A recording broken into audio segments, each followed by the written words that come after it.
Hello friends, welcome to our channel. તો આજે હું તમારી સાથે શેર કરીશ પાચનને લગતી સમસ્યાઓ, જેમ કે વારંવાર એસિડિટી થવી, ગેસ થવો, પેટ ફૂલી જવું, ઓડકાર ન આવો તેવી દરેક સમસ્યાઓને દૂર કરે તેવી ફૂલઝર સોડા। ઘરમાં જ રહેલી સિમ્પલ વસ્તુઓનો ઉપયોગ કરીને આ સોડા માત્ર આપણે 1 જ મિનિટમાં બનાવીશું, અને તે પણ એકદમ સુપર ટેસ્ટી। જો તમને મારી રેસીપી ગમતી હોય અને હજુ સુધી ચેનલને સબસ્ક્રાઈબ ન કરી હોય તો ચેનલને સબસ્ક્રાઈબ કરો, જેથી કરીને આવી દરેક નવી રેસીપીના વિડીયોઝ તમને સૌથી પહેલાં મળતા રહેશે।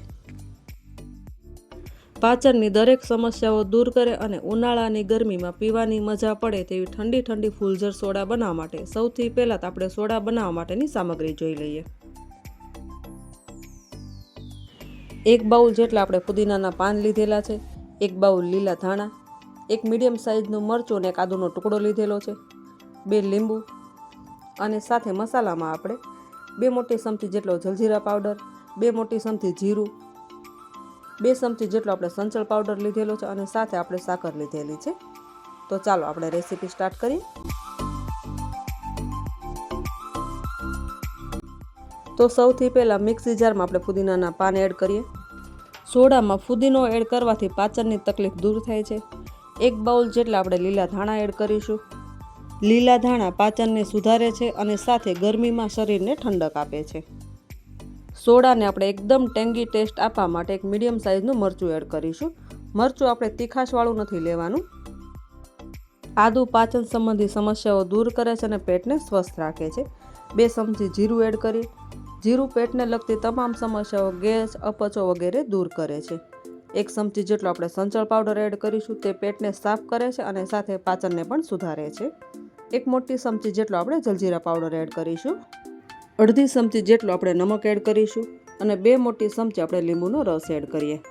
લીંબુમાં રહેલ વિટામિન સી શરીરની રોગપ્રતિકારક શક્તિમાં વધારો કરે છે, અને સાથે આપણે 2 મોટા ટુકડા સાકરના એડ કરીશું। સાકર ગરમીમાં શરીરને ઠંડક આપે છે।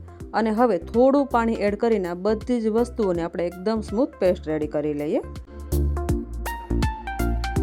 તો હવે ફૂલઝર સોડા માટેની એકદમ સરસ સ્મૂથ પેસ્ટ બનીને રેડી છે। આ પેસ્ટને તમે ફ્રીજમાં મૂકીને 1 મહિના સુધી સ્ટોર પણ કરી શકો છો। લારી પર અને શોપ પર જે રીતે ફૂલઝર સોડા મળે છે તે જ રીતે સર્વ કરવા માટે મેં આ રીતે એક નાનો કાચનો ગ્લાસ લીધેલો છે, અને તેમાં આપણે જે ગ્રીન પેસ્ટ રેડી કરેલી તે એડ કરી દઈએ।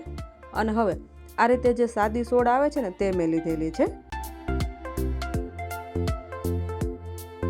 અને હવે સોડાને આપણે ગ્લાસમાં એડ કરીશું। ગ્લાસ અડધાથી પણ થોડો વધારે ભરાય એ રીતે આપણે સોડા એડ કરવાની છે। અને હવે જે આપણે ગ્રીન પેસ્ટ રેડી કરેલી તે નાનો ગ્લાસ આપણે સોડામાં મૂકી દઈએ।